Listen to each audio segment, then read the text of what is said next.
All right. I think there's one question for Aisha from Tasneem. I don't know, Tasneem, you can also unmute and quickly ask because you're saying it would be interesting to understand from Aisha how Ranga shares learning with its army of volunteers. Do you have some practical ways to keep volunteers updated, especially on good practices without overwhelming them? That's for Aisha. Yes, thank you so much, Tasneem. We make sure that we keep our volunteers always updated and to be also part of our activities. Of course, we pay attention to their commitments to their study and their personal life, and we make sure that we usually don't push on them very hard to participate. But whenever there is like a summer vacation, and this is because due to their request, so we are providing them with a training, with capacity building in terms of interpersonal skills and in terms of other like communications and technical skills as well. And if we have activities or project running also, if they are interested, we make sure that they are also integrated with our activities to learn from the staff on how usually Rwanga works and how it operates in general. And so far, we have received a lot of interesting volunteers and a lot of interest from them to be and to keep be parting of our network and activities. And this is why we call them the army of volunteers because they only increase and they never decrease. And we are just very happy to receive whoever is interested to be part of Rwanda. Thank you. Okay, thank you for that, Aisha. So I'd like us to move to our third presentation from Tom. This will be specifically on the Humanitarian Library, but by Shelter Center. So over to you, Tom. Thank you, Cullen, and thank you, Juliet and Aisha. And I'd like to start off by saying how much we agree with and support Juliet's analysis of the situation. And what we're really exploring here is how can we all become more than some of our parts? Yeah. And maybe for the people listening, this thing set up by ULearn, this event, is perhaps the demonstration of what we're talking about. Here we have Aisha, yeah, from KRI, from Erbil, sharing knowledge about their expertise in cache programming. They've liaised with an international body, CALP, to do this, to bring some of their lessons to global attention. So here we have Kurdistan informing Uganda. Yeah. And maybe this is what we need more of. To try to demystify the story of information and data and evidence and knowledge and all, many agencies have realized that if they share what they're really good at in publications, yeah, that they gain value from that in their contacts with their donors and in gaining partners to be able to progress things, just as Asia has done with cash learning. Yeah. So how can we do this more? How can we become a world of humanitarians? And that's how I'd like to build on the themes that Juliet and Aisha raised along with ULearn. Yeah. Next, please. Okay, so quick agenda. I think that's very obvious. We'll just go through stuff rather than going through the agenda with you now. Next, please. So we started off looking at the premise of this event, and we'd like, if we can, the Ugandans present to judge us. We're trying to respond to the challenges that Juliet identified. We're trying to respond to the opportunities that Aisha and ULearn offer. Yeah. So it's learning from everybody. It's trying to work out how we're trying to solve things global. Yeah. How do we connect everything? At the moment, how does Africa inform Asia? How does Asia inform Europe? How does Europe inform the Americas? There's no way of that happening. We've got to try to work out, perhaps, in response to some of Juliet's comments, how to bring those together. Okay, next. Yep, so just a quick introduction on the Humanitarian Library. Like the Help Library, you don't have to ask us. It's your library. Yeah, it's your library. Yeah, you just log on, change, and you can change language, yeah, that you read in and so forth. Log on, form an account, use it. You don't have to log on to it to find any of the knowledge on it, just like help. All the knowledge is there for you for free. Yeah, okay, it's there.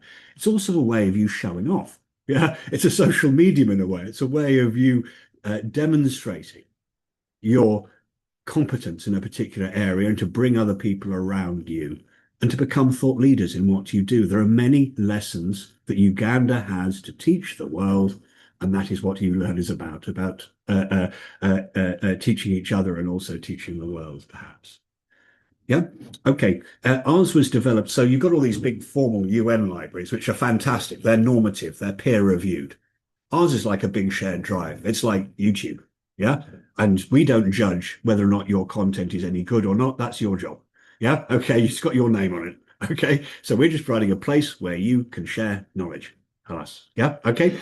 Okay. In terms of how we operate, we have for the last 15 years shared and celebrated what everyone else has been doing. So every time we upload a document or you upload a document from an organization, it points back to that organization. So you can go, oh, look, these guys have got all these ULearn people. They're really good. I want to find out more about them. So this is like a navigation path, isn't it? It's a way of linking everything together. It's a way of celebrating everybody.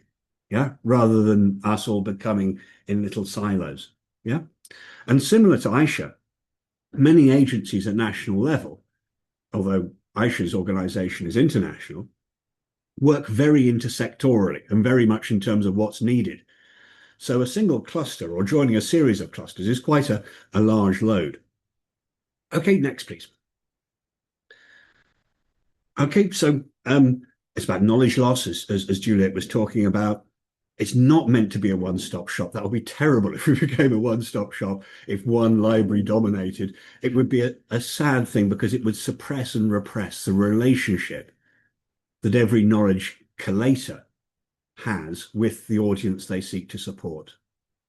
We just want to become a navigation. Next, please. You can see here a collection. This is on anticipatory action. Sorry, on that last slide, and that's our library allows. Thank you so much, Colin. Our library allows us to you two share knowledge, but also to collate it. It's like your own shared drive. Yeah, but it's public. So you can use it to support a training that you're doing, a topic, a program that you're doing, a response. Yeah, and you can create the library that you want, interagency, largely through the stuff that's already on there, but also you can upload more stuff in any language. Yeah. Yeah, and this one's on anticipatory action. So we've gone around, we've talked to people and collated all the knowledge on anticipatory action. So you don't have to go to 50 websites, you go to one, yeah, and it points out to all the other different places to celebrate what they've got so you can find more. Yeah, and you can create collections like this. Yeah, it's open to you, it's a service. Okay, next. Thanks, Colin. Yeah, so why? And again, I hope we've managed to echo many of the points that Juliet made here and many of the challenges that Aisha raised as well. Yeah, it's just learning from everybody. Yeah, maybe we've lost half the glass of humanitarian action in the last year. We can refill that and overtop it simply by recognizing and involving the humanitarian capacities around the world that currently aren't recognized. Yeah. Okay. Thanks so much. So it's collaboration time next. Yeah. So this fragmented, even totally disproportionate amount of international knowledge versus local and national and regional knowledge, but also lots of wonderful events happening around the world, yeah, that no one knows about and that can't talk interregionally. Yeah, next. Yeah, so we had a webinar which Cullen and Juliet very kindly participated in at HNPW. This is this global UN innovation fair in a way where all the networks get together. But we were surprised again at how little global participation there was in this, and that maybe the conversations that are happening there are really meant for senior managers, and they don't talk to 95% of us field guys that just get on with it. Yeah, how can we have a conversation at global level, yeah, which talks to and listens to and is the agenda of the vast majority of aid workers around the world? We brought together all these different knowledge groups, making sure that the knowledge users, the clients, were most important. And you'll see Elijah, who I think a number of you know from Uganda, on that team. Next, please. Yep. So Again, not a one-stop shop, more like a help desk. So this is the help desk at HNPW a couple of weeks ago. And for many years, we've seconded people to assist with that. Yeah. So it's the same mentality, really. And one answer, Aisha, to how to keep the army involved is help them participate in events. So you'll see 4 of our team are on this call right now. Yeah. That they're the people that help prepare this presentation. They're the people who need to be the collective brain to take us forward. Next, please. So we've got 2 proposals in a way. Yeah. One is around the library and one is around a new meeting. Now, when we're talking about the humanitarian library here, this is one library, and you've got Unmap Help, you've got Relief Web, yeah, you've got a large number of different libraries that you can share with. The important thing is that you have somewhere that means something to the people you talk to your partners, somewhere where you can share knowledge, where you can put your advert out there, where you can connect with other people, where you can demonstrate your capability in front of your donor, in front of your peers. Yeah, where you can show how good you are. Okay. Yep. Now, there are a number of technical ways that we can help this connection between. Yeah. One's about celebrating each other and pointing to each other all the time so that we know that, the landscape of what's possible. Yeah. And as Juliet said, put knowledge in as many places as possible. Yeah. Yeah. Because they each serves a different audience. We serve largely technical guidance and things like that. We serve largely the global south. Yep. So there are other technical ways we can help with this. Something's called an API, and that's a way of joining the databases of libraries. So we could all become one big library. Yeah. And so we're currently exploring that with Relief Web. The other is common data standards. Yeah. Yeah. So that our data, our knowledge that we upload can all be like drag and drop. Yeah. You can move it around from place to place nice and easily. And the last thing is to make it easier for you guys. We used to run something called the Humanitarian ID single sign-on. What that meant was when you logged into our website to upload something, you just used your UN Humanitarian ID. It wasn't reserved only for UN people. Sadly, that service has been discontinued. So, okay, I've got to upload to, help or the humanitarian library. I've got to get an account. I've got to do this. Who's got the account? Yeah, all these sorts of things, all those barriers to you sharing knowledge. Yeah. We want to try and get something back again like that, just to make it easier for you. Yeah. It's a simple functional thing. They're technical things. Yeah. You can see at the bottom here, what we're trying to do is we're trying to create a table at a global level, big enough for everyone to have a seat at it. So you can share your knowledge, but also before knowledge appears, you can start to share your good practice. And that's what we're going to go on to soon. Cullen. So here we have these humanitarian meetings. Now, this is a proposal. Yeah, we've had a lot of success. We polled this at HNPW through the OCHA survey, and the result is overwhelmingly that people want this. And we hope that it interests people in Uganda as well. Yeah. So imagine an event that happens every year. Yeah. It's online. Yeah. We're calling it hybrid and hub. Yeah. Hybrid means it's online, but also there is some in-person.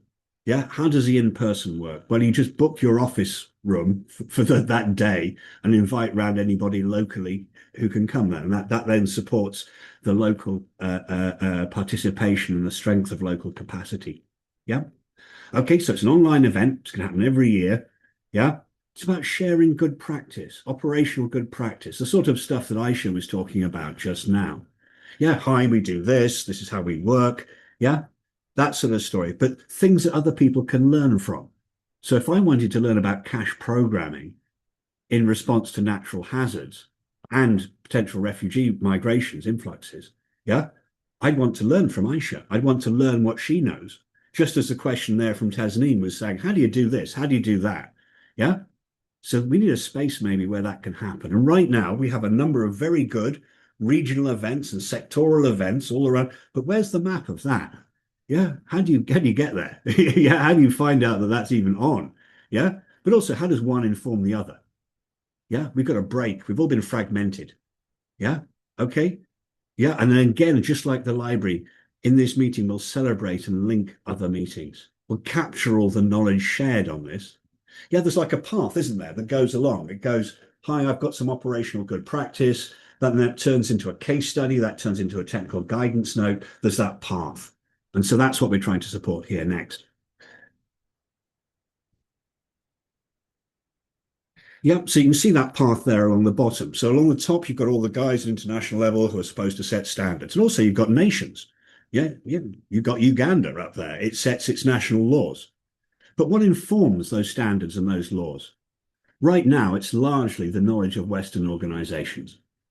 And I think we can change that, and I think that would be healthier. Yeah, we've got these networks sitting in the middle, like well, that's what HNPW coordinates. Yeah, then underneath that, we're proposing this new layer. Yeah, where we have these meetings where everyone can share good practice. Yeah, and then we can all share that knowledge on our library, on help, on other libraries. Next. Yep, so we were asked to sort of offer an example of how this might work. Well, we've been running a meeting like this for the last 20 years. Yeah, okay. Yeah. And it's been with the shelter cluster and the CCCM cluster. It's been happening every year. It's been totally inclusive, lots of different hosts each year and so forth. Yeah. But this is where people can share what works for them. Yeah. That's our sort of buzz line is, learn what works, share what works. Next.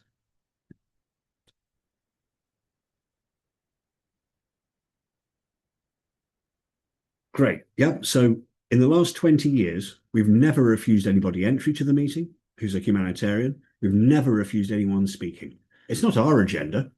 Yeah. We don't control it. You control it. It's your agenda. Yeah. Our job's to make the coffee. Yeah. And we're proud to do that. Yeah. Okay. So we facilitate an event. Yeah. We make sure it happens. We don't control it. You control it. And we react to you. So that's the question in a way as we come through to the conclusion of this. Next, please. Yeah, is listen to our knowledge users. They're our clients. Listen to the other platforms that can, each of them plays a different role in supporting this ecosystem of humanitarian knowledge sharing. And our recommendations are encourage libraries, yeah, to refer to each other and to use technology to achieve this thing we call integration, which is where we all become one big library. Yeah. Who's going to be left behind on that? Yeah. Little NGOs who don't have the resources to implement all these things. So maybe there's still a reason for a library or a series of libraries where you can upload your stuff to it and make your advertisement using somebody else's platform. Yeah. Okay. And lastly, that's to introduce a new global table. This will be the first time in humanitarian history where national organizations have had a seat at the table to share good practice. And this is a sort of negotiation, isn't it, to try to find a space where we're not overlapping with other people's mandates, but we're offering support. And so far, we seem to have achieved the space to be able to insert something at global level. Next and last. Thank you very much indeed. I hope this was interesting. It'd be lovely to hear from the Ugandan perspective whether or not you think our proposals in response to the challenges and opportunities that Aisha and Juliet offered might be helpful to you learning from each other, you learning from the world, and you teaching the world about your experiences. Thank you, Carol and colleagues. Thank you so much, Tom, for that, really just rich presentation. Before I move to the chat to see if there are any questions, my question is really around the content. If it's actors that are submitting their content and they have this flexibility and autonomy to submit the content, how have you dealt with concerns around, verification of some of that information that is shared, ensuring that you mentioned common data standards, ensuring that it's at least standardized, or even, just around data protection. Is there any measure that you've put in place? And then also when we talk about the meeting that you've been holding over the past 20 years, I'm sure people are curious to know how they can be part of that meeting, if they can be part of that meeting. So just if you can share a little Right. bit about that. So the first thing on quality control is it's not our business to judge whether or not the knowledge you share is right or wrong. We are not judges of that. Yeah. We have to make sure it's not abusive and not political. Yeah. Okay. And for that, we do spot checks, but also there's a report abuse button. So this idea of crowdsourcing, yeah, there's a report abuse button, and if you see something that you don't like, you press it. But also we have a look, yeah. And but the only criteria are: is there anything political in there, or is there anything which is inappropriate content, which means non-humanitarian content? So we had to weed out maybe 400 messages recently from people who were using it as a blog, basically. Yeah, but that's okay. Yeah, there's a bit of misunderstanding sometimes about the intention. Yeah, but it is intended as a place for you to show off. That's the point. Yeah, you need a motivator to share knowledge. Yeah, yeah, just as many Western agencies do. Yeah, because yeah, can you imagine the humanitarian sector is one of the few areas of human endeavor where we share our knowledge for free? Yeah, isn't that a beautiful thing? Yeah, so we just got to find a way to use that and harness it. Yeah. Your second question about the meeting, can I join? Well, that's the general idea, is that everybody can join. Yeah. So once we set this up, we've got to obviously talk to our donors and talk back with OCHA and make sure that the next steps are there. Yeah. But if that goes ahead, we'll obviously be advertising that, and then you'll have the right to attend. And it will be your proposals of presentations which will generate the agenda for the event.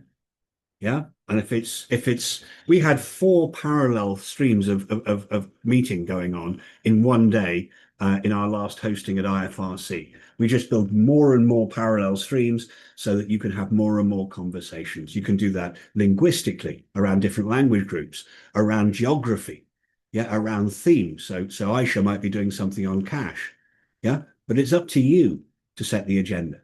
Okay.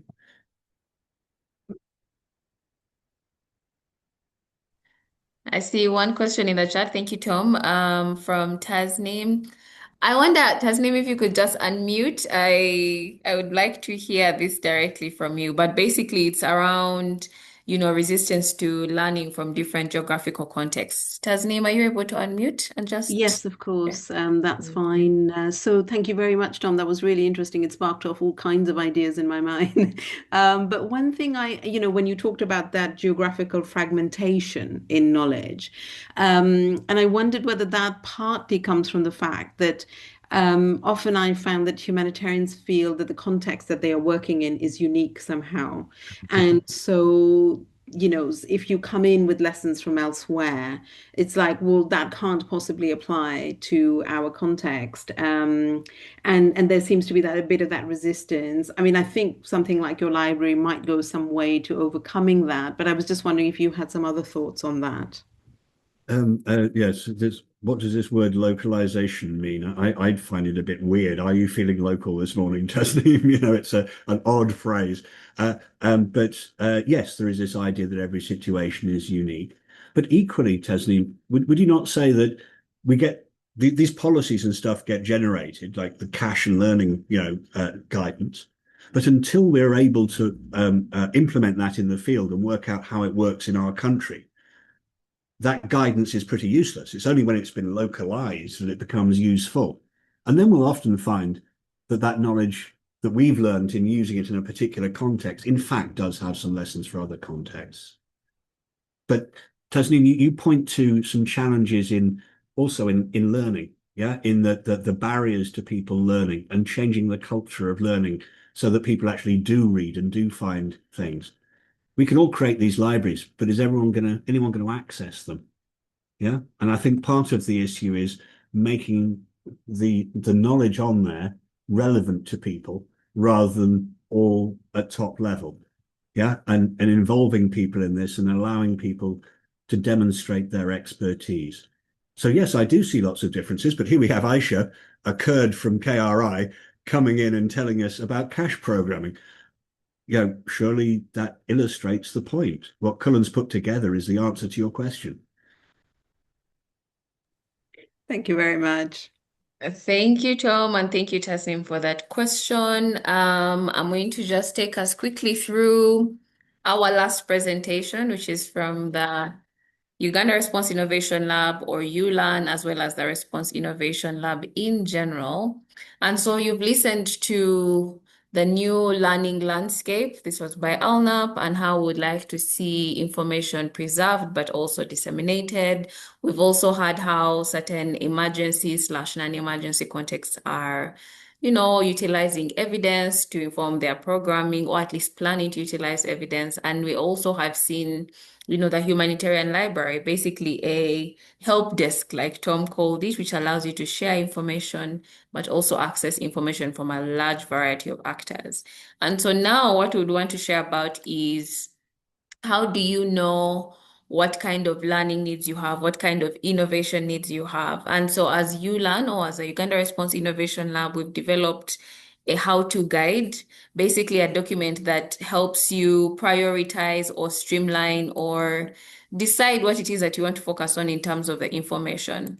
And so we also want to emphasize that there's different types of learning. I hope this came out also in the previous presentations. There's learning, what we call learning in, learning out, but then there's also global learning, whereby you're just taking lessons from all over the globe and utilizing them in your programming.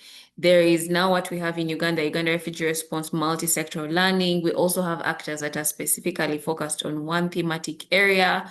We have organizational learning, and I think that ties really well into what we know as MIL, or monitoring evaluation. And then individual learning. I think someone also talked about this. So as you think about what should I prioritize in terms of sharing evidence or accessing evidence, you also need to think about which level of learning would I want to be focusing on.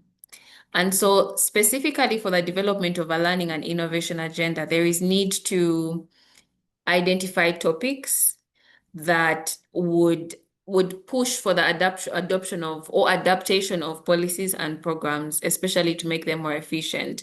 I don't have to say a lot about the changing funding landscape.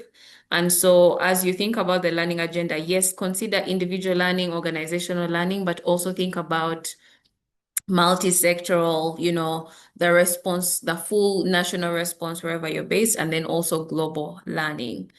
And so your learning agenda will help you to establish a roadmap to answer some of those questions, what we call learning questions.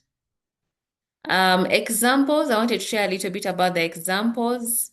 Some learning topics, some innovation topics can be formulated as questions. So if you see on the screen, one of the examples is, for example, if my learning need, what I need evidence around or what I need innovation around is financial literacy. So a learning question could be, how do I ensure financial literacy training improves financial inclusion? You also have to consider what is the existing evidence, Are there publications? Are there other knowledge types that you can utilize? You have to think about, what need are you trying to address? What gap in evidence and innovation and learning and knowledge are you trying to address with that topic? And then think about possible learning and innovation activities. So these are some of the things that you should consider when you're trying to develop a learning and innovation agenda or a learning and knowledge agenda. You also should ideally have some criteria that guides what it is that you would like to learn about or to do innovation about. For the Response Innovation Lab, for example, when we were developing our learning and innovation agendas, we thought about the fact that we are multi-sectoral. So does this learning question or innovation question, does it speak to more than one sector? Is it practical? Is it broad? Is it linking audiences? I think we've heard about collaboration in almost all the presentations. So think about what kind of criteria your learning should address or should adhere to. Of course, think about the identified gap and think about the available resources. Aisha talked about an army of volunteers. So maybe you're restricted with regards to full-time staff, but you have a lot of volunteers. They're based in the field, and so they're able to share not just what's coming from the field, but also what learnings you've curated and put together or are available with the affected populations.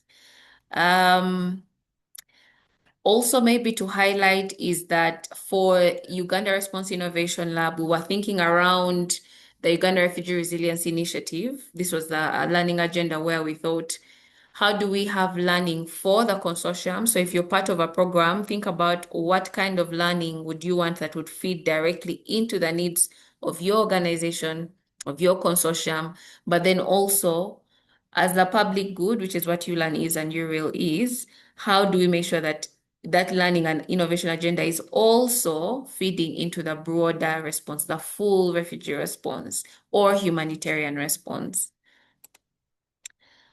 So I think these are the key steps we need to keep in mind when we are developing our learning and innovation agendas. You need to understand what kind of context you're in, what's the geography, what are the main thematic areas, who are your target groups in terms of evidence or in terms of generation of evidence. You need to also curate and review evidence gaps and innovation needs. So that means utilize existing evidence. As you utilize or review this evidence, certain emerging challenges will start to, you'll start to see persistence, repetition. Like Aisha was saying, sometimes, in most cases, the information that you collect tallies or aligns. There'll be a few times where there isn't, the information doesn't necessarily align, but either way, you'll be able to identify priorities. And then you'll be able to formulate a long list of topics and questions, and then you'll be able to prioritize that long list, So you can prioritize based on resources, you can prioritize based on the impact, the kind of impact that gaining evidence around that specific learning question would affect. You can also look at maybe strategic versus technical questions. We get this a lot of questions around what is your learning feeding into? Is it technical? Is it more meal? Is it strategic? Is it more policy? So please do categorize and then assign roles and responsibilities, because we can't do it all. If you can partner, that would be great. And last but not least, you can then kick off your learning and innovation activity. So these steps are very, very summarized. What I'm showcasing right now is very, very summarized. But the good news is we have developed a guide that has these steps a little more, fleshed out with more detail. So once you've determined your context, which is the first step, determine your overarching goal, as you see an example on the screen. Determine which areas you want to focus on. So these are the themes and the sub-themes, because we know sometimes it's not feasible to cover everything. And then move on to your learning and innovation topics, where they can be topics or they can be questions. And then you'll have a learning and innovation agenda. So what you see on the screen, for example, is the climate learning and innovation agenda we developed for one of the programs that we are part of. We had a thematic focus, where you see environment, economic empowerment, access to information, localization. And then we had some sub-themes, and those sub-themes go deeper into the detail.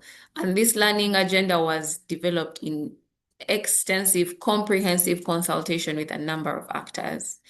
Another example of a learning agenda or thematic scope that we've used over the past 5 years is this one. You'll see once again, we have some overarching themes: self-reliance, climate and environment, participation, humanitarian nexus. And then we move to the sub-themes, where we now dive deeper. And then even following this document, maybe not shown on the screen, we also had under the sub-themes, are there learning questions? Are there specific sub-thematic areas that emerged? But this is just an example of what a visual learning agenda could look like. So if you would like to access this, just to learn more about what should my organization be focusing on, what kind of evidence needs do I have, what kind of innovation needs do I have, who do I have to partner with, who would be the right person to collaborate with on this specific thematic area, we've developed these resources.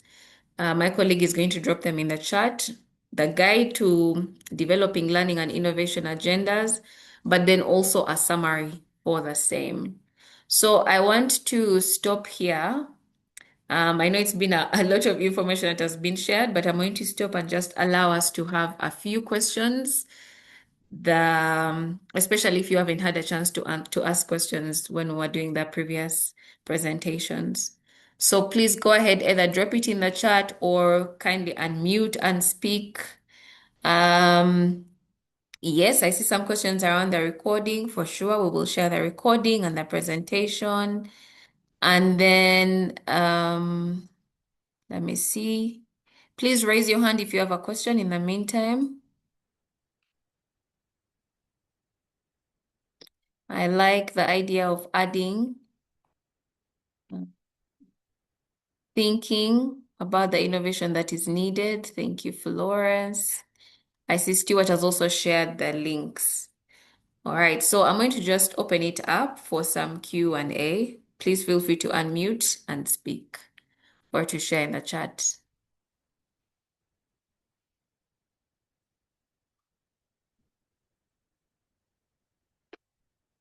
Right, see people are starting to drop off. Any questions, any observations, any resources that you'd want to share? This is the time.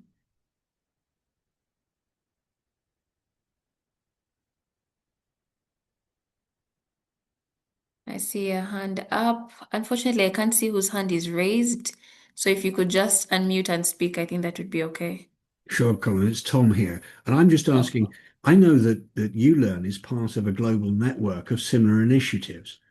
Could you explain to me how, when you do some work, how you share amongst those different initiatives around the world, what they learn from you and what do you learn from them in the past? Some examples. okay. Thank you, Tom. That's a very broad question, especially since ULAN is multi-sectoral. But what we have done is to establish a network of organizations that are doing work or interested in doing work in a specific thematic area. So if you saw the previous learning agenda, one of these learning agendas, you'll see that we've had work around all of these. Self-reliance, climate, and each of those attracts a specific audience. And so what we have done is we've developed segments where we share different pieces of information with the different actors. So maybe just to emphasize, if you kick off development of those learning resources or innovation resources in collaboration with some of these actors, you'll find that it fosters uptake. There's a lot of ownership. There is support with regards to dissemination. So what we have done is work alongside with those actors and those partners that are relevant for that theme. And then also when it came to dissemination, yes, we disseminate as you learn through the regular channels, through newsletters, through social media, through emails. We do a lot of webinars, we do a lot of events. We support a lot of dissemination and uptake because sometimes it's not just about you doing the work, it's about supporting another actor to do the work. And in a way, that's still dissemination and uptake. And that leads to a lot of change. One of the key examples that we're very proud of where we've seen change at a national level is under our self-reliance thematic area. We worked a lot on financial inclusion. We when we dove deeper into what exactly are the learning needs around financial inclusion, we went into financial literacy, we went into digital financial literacy, we went into trainings, we went into minimum standards. So layer by layer, the evidence led us down into the actual need. And for the financial inclusion sub-theme, the actual need there was a minimum standard, some sort of minimum standards document that just outlines what it takes for you to count the training that you've delivered as a financial literacy training, because we had trainings for 1 day, we had trainings for 6 months, and all of these were distributing certificates to say, oh yes, we trained these people in financial literacy. So we worked with the Bank of Uganda, which is the central bank here, from the very beginning. They saw how the evidence evolved, they saw how the needs emerged. And when we got to the point where we're developing a minimum standards, they were already on board. And so that meant that when we finalized the documentation, it was adopted as a national policy, you know? So we've seen those kinds of policy change, program change, a lot of actors revising or reviewing how it is that they're implementing their programs. Even if it's organizational policy, we've seen that change a bit because this was our objective as the program. So we've seen a lot of that, but I think it would be because of that collaboration starting very, very early on, collaboration very early on, and then you'll be able to to see that change. It takes some time, but it happens. But the dissemination avenues are really just the common ones. We're just really, really intentional, non-stop, always going. So I would say that's what we have seen so far, Yulan. I hope that kind of answers the question, It Tom. certainly does, and Yeah. congratulations. This demonstrates that loop we were talking about before, wasn't Yes, it? You've exactly. taken action between your partners, you've generated something, and it's changed government policy. Can I Mhm. see any clearer demonstration of the value of what's going on here? It's Mhm. absolutely lovely, a pleasure to watch, but it'd be lovely to hear from other Ugandans, about how they feel as though impact has been achieved. Mhm. Thank you. Anyone? Yes, we will share this presentation on email and the recording. And since we're just about a minute away to the end of this session, um, okay. All right. I hope a lot of the questions that people had have been answered. That's the assumption I'm going to take, given that we've not had too many questions towards the end. But in case you have any follow-up questions, please feel free to reach out to us. We usually share a Q&A document for the questions that we're not able to cover during this session. The next steps, really, we're going to curate all of this information and share with you a report, webinar, kind of brief what has come out of this. We're also going to share with you the resources, the links, all the information to be in touch with the previous presenters. And so if there is nothing else, is there anything in the chat that I'm missing? Okay. So if there's nothing else, please allow me to bring this webinar to a close. We are exactly on time. When we drop off, kindly hold on for 1 minute because we'll have a feedback poll just to understand how you found this webinar. I want to also very, very, very just thank you so much to the people that have co-facilitated or co-presented or hosted. Thank you for sharing. Thank you for sharing your insights, but also sharing with the rest of the team and just making this webinar an enriching experience. So thank you once again. Please hang on for the poll right after this. Um, and we will be in touch with the documents and the resources from this call. Thank you and have a good evening.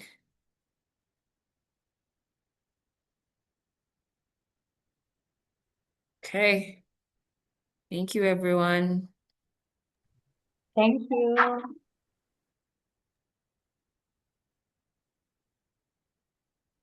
Thank